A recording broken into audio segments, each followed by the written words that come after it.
За бүгдээрэнд нь өдрийн мэнд хүргэе.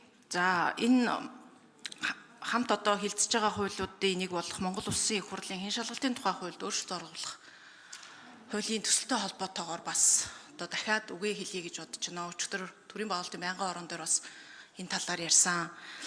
Яг уу мэдээж энэ хууль санаачилж орж ирж байгааг бол ойлгож байгаа. Гэхдээ бид нар нэг 2-3 юм дээр бас анхаарах хэрэгтэй байгаамаа. Өмнөх 76 гишүүнтэй парламентын үед үнэмлэхүй олон саналыг авсан нам байсан. За ингээд анх удаа төр хэн шалгах төр хорооны одоо бүтцийг бид нар бий болгосон хуулиараа. Тэгээ ингээд практик дээр энэ маань өөрөө парламентд сууж байгаа суудлынхаа тоогоор харьцангуй одоо ийм тоотой байсан учраас гардаг байсан проблемыг одоо тогтолцоо өөрчилсөний дараа 126 гишүүнтэй 5 намын төлөөлөлтөй хүчтэй сөрөг хүчинтэй энэ парламентын зовлонтой адилхан бодоод өөрчлөе гэсэн санал одоо орж ирж байгаа шиг байна. Тэгэхээр өөрөө тогтолцоо маань өөр болсон шүү гэдэг нэгдүгээр хэлмээр байгаа. За хоёрдугаарт энэ санаачлагч нь төр хороогоо даргалдаг гэдэг нь олон улсын жишгээ гэдэг одоо бүрдорч гişүү яриад байгаа. Ерөөсөө энэ олон улсын жишг биш байхгүй юу? Олон улсад ерөөсөө 3 модель байгаа. Энэ төр хороо хэн шалгах төр хороо буюу энэ одоо шүттэй арслан хэн шалгах чигүүргээ хэрэгжүүлдэг энэ төр хорооныхоо даргыг сонгодог 3 л одоо модель байна. За нэгдүгээрт бол ерөөсөө олон хавсан нам нь даргыг сонгочд юм байна. Америк Конгресс. За энэ бол ерөнхийлөгчийн засаглалтай. Ерөнхийлөгч нь болон Конгрессийн олонхыг бүрдүүлж байгаа нам бол ерөөсөө юу ядаггүй заавал давхардах албагүй. Тэгээ энэ зарчмаараа явцдаг. За хоёрдугаарт нь Австри гэх мэт улсууд бол ерөөсөө улсын хурлын дарга нь спикер нь томилчд юм байна. Өөрөө ч бараг спикер нь өөрөө удирдах явдаг ийм системтэй байна. За энэ бол биднэрт бол тохирохгүй гэдэг. Яг энэ хуулийг хийжсэн үзэл санаа 3 дахь модель буюу зөвшөлтслийн модель, дотроосоо сонгодог моделийг сонгоё гэд. Энэ бол Англи, Германы модель байгаа юм. За ингээд Англид бол яах вэ гэхээр бүр энэ дарга бол нууц санал хураалтаар нэгдсэн чуулганаараа энийгээ сонгож байгаа. Германд бол ихэвчлэн яах вэ ингээд мэдээжтэй асуудлаас хамаарат олонх байдаг. Гэхдээ гүйц засаглалтай холбоотой тусгайсан юм сэдвүүдээр олон хол болно гэдэг зөвшөлтслөө одоо хилцээрээ хийдэг. Энийгээ одоо манай Монгол Улсын их хурлын болоо даргын дэрдэх зүйл гэж байдаг. Бүх намын төлөөл орсон. Энэ дээрээ энэ төр хорооны бүтэц бүрэлдэхүүн хэдэн гишүүнтэй байх юм, хэдэн аль намаас байх юм гэдэг бүх тоогоо бүрэлдэхүүнээ тэн дээрээ зөвшөлдсдөг. За тэгээд ихэвчлэн даргын хэн байх вэ гэдэг юм зөвшөлдсдөг механизмтай юм аа. Тэгээ энийг л уг нь бид нар энэ хуулиндаа тусгасан. Тэгээ энийг жоохон тодруулах хэрэгтэй бол уг нь тодруулаад орчмоор байгаа юм. Тийхгүй болохоор одоо ингээд санаачлагч нь энийг одоо даргалнаа гэхээр одоо ерөнхий бас нэг юм зарчмын гажуудлууд гарч ирэх гээд байгаа. Одоо ер нь бол энэ нөгөө төр хороог ахлах хүн бол маш туршлагатай, ур чадвартай. Зарим газар бол энэ нь одоо эн чинь бас шүүх эрх мэдэл шиг юм гэрч одоо дуудаж асуудаг ийм чиг үүрэгтэй шүү дээ.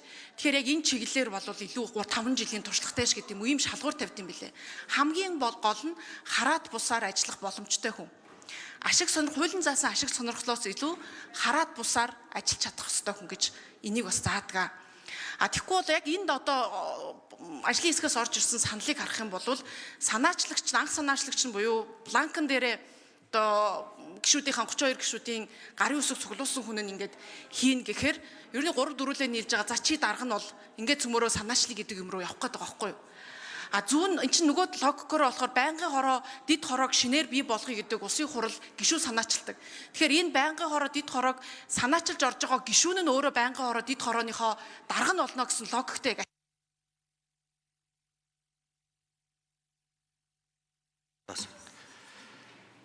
За намын чимэг гишүүнд 1 минут нэмж өгье. Тэгээ төр хорооны гишүүдийнхаа намынхаа зөвшөлтслөөр энэ даргыгаа сонгодог. Тэгээд энэ дээр уян хутан байдаг. Ингээд туршлагатай. Дээр нь тэр хараад бусаар ажиллах хүнээ ингээд хоорондоо ярьдаг байх хэвээр. Тэгвэл энэ логикоор бол дараагийн удаа би ямар хууль орж ирэх бол гэж бодохоор байнгын хороо дид хороо шинээр байгуулъя. Ялангуяа дид хороо шинээр байгуулъя. Санаачилж байгаа одоо тэр хуулийг санаачилж байгаа хүн нь дид хорооныхаа дарга болъё гэдэг энэ логиктэй адилхан санагдаад байгаамаа. Тэгэхээр энэ дээрээ одоо гишүүд маань ажлын хэсэг маань дахиж нэг харж үзээд мэдээж олон талын санал байгаа. Энийгээ дахиад нэг одоо энэ заалтан дээр чиглэл авж байгаа сайжруулах боломж болцоо байдгүй мүү. Нэг нухацтай хийхгүй бол одоогийн зовлонгоо шийдэж чагаад хуулийн гажуудал бид нар гаргачих үедээ л гэдэг ийм болгоомжл байгаа даамаа. За одонгийн цогцлогч хариулт өгье. За гишүүний асуултанд хариулъя. Тэгээ бусад гишүүд бас мэдээлэл дутмаг байж магадгүй. Ерөөсөө ингээд томьёолоод хэлэх юм бол хяналт шалгалтын төр хороог хэн ахлах вэ гэдэг дээр хуулийн нэмэлт зохицуулалт хэрэгтэй байна гэж. Ер нь яагаад энэ хуулийг өргөн барих үндэслэл бас гэдгийг бас тайлбарлах хэрэгтэй. Өнгөрсөн 3 жилийн хугацаанд 7 хяналт шалгалтын төр хороо байгууллагад сонсгол хийжсэн. Би хамгийн төгсгөлөөс нь та бүхэнд хэлье л дээ. 24 онд гэхэд ашигт малтнуулын лицензээр хайгуул ашиглалтаар сонсгол хийсэн. Яг ямар сонсгол болоод өнгөрснийг хэн ч мэдэхгүй. Тэрний уртаалд одоо нугаан автобусаар сонсгол хийсэн. Дахиад ямар сонсгол болсныг хэн ч мэдэхгүй. Буюу одоо ерөөсөө ингээд өнгөрсөн 7 удаагийн сонсгол тухайн үеийн эрх баригчид олонхоосоо ингээд тавиад явчихсан. Тэгэхээр энээн дээр бас үнэхээр хуулийн зохицуулалт, үнэхээр хяналт шалгалтын чиг үүргийн тухайд ингээд учир дутагдал байна гэж хуулийн төсөл өргөн барьж байгаа. Гэхдээ хуулийн төслийг одоо санал хураах гэж байгаа зарчмын зөрүүтэй саналдаар томьёолсноор сая номжийн гишүүний ярьж байгаагаар зөвхөн санаачилсан гишүүн биш ээ. Санаачилсан гишүүн болж болно. Гэхдээ санаачилсан гишүүн гэдгийг чинь гишүүд дэмжихдээ 32-аас дээш гишүүн энэ хүн даргалах нэ гэдгийг ойлгож тэр чинь нэг гишүүн санаачлаад сонсголын дарга болох боломжгүй. 32-аас дээш гишүүний санал авна гэдэг бол би бас тийм хэлбэр зүйл биш байхаа гэж бодож байна. Нэгдүгээрт нь хоёрдугаарт нь санаачилсан гишүүн татгалзсан тохиолдолд татгалзсан юм уу магадгүй ашиг сонирхлын зөрчилтэй байж болно. Энэ ашиг сонирхлын зөрчлийн хуулиараа энэ хүнийг даргалуулах бүр хуулиараа боломжгүй. Энэ тохиолдолд төр хороо байгуулах саналыг гаргасан гишүүд 32-оос дээш гишүүн дотроосоо нэг бас тавьж болно. Ингээд энэ тохиолдолд дотроосоо сонгох шаардлагагүй гэж үзвэл төр хорооны их хурлаас томилогдсон сонгогдсон гишүүд хуралдаад одоогийн байгаа журмаараа тавьж болно гэдэг ийм л дарааллыг. Энд одоо тухайлсан цөөнх гэж байхгүй. Гэхдээ үнэхээр чухал асуудлыг бие даагч гишүүн ч гэсэн гарч ирээд. Гэхдээ тэр бие даагч гишүүн хэдийгээр ганцаараа ч гэсэн үнэхээр нийгмийн чухал асуудлыг тэр тусмаа бусад гишүүдээс 32-оос дээш гишүүний дэмжлэг авнаа. Энэ хүнээр даргалуулчаа гэд шийднэ гэдэг бол тийм хэлбэр хаан босго гэж одоо энэ хууль санаачлагчдын зүгээс үзэхгүй байгаа. Яг энэ сандлыг бас яг одоо энэ асуудлыг ярилцсан төрийн байгуулалтын байнгын хорооны дэргэд гарсан ажлын хэсгээс энэ санал бас зүй зохистой байна гэж ажлын хэсэг дэмжиж өчигдөр төрийн байгуулалтын байнгын хорооноос бас дэмжсэн гэдгийг бас та бүхэнд хэлье.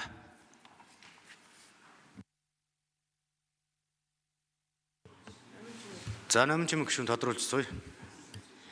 Тэг өнгөрсөн яг уу 7 сонсголын тухай хэлээл явах шиг байна. Гэтэ эн чинь би бас хэлээд байгаа шүү дээ. 76-тай парламентод нэг нам хит олонх болцсон ийм бүтц дээр та гарсан кейсээ одоогийн ийм тогтолцоо нь өөрчлөгдсөн сонгуулийн тогтолцоо чинь ийм парламенттайгаа наагаад энэ асуудлаа одоо ч гэсэн асуудал юм шиг ингээд байгаа нь бас юу байхгүй юу болохгүй байхгүй юу.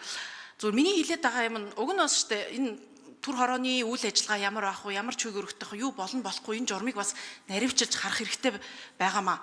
Тэгээ нөгөө бүрэлдэхүүндээ хин орохын гэдэг нь одоо ч гэсэн бас нэг юм тодорхойгүй бараг дураараа саналаа өгөөл болчихж байгаа юм шиг те.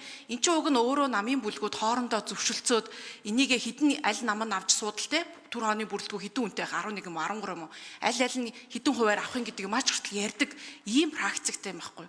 Тэгээ даргаа яаж сонгох вэ? Ур чадвартай энэ асуудал дээр үнэхээр хараад бусаар ямар нэгэн байсгүйгээр аваа явуучих чад боломжтой юу гэдгийг хараад ингээл шийддэм байгаа. Тэгээ энэ зарчим маань мэдээ. За Бат хоёрын жаргалан гишүүн асуулт асууя.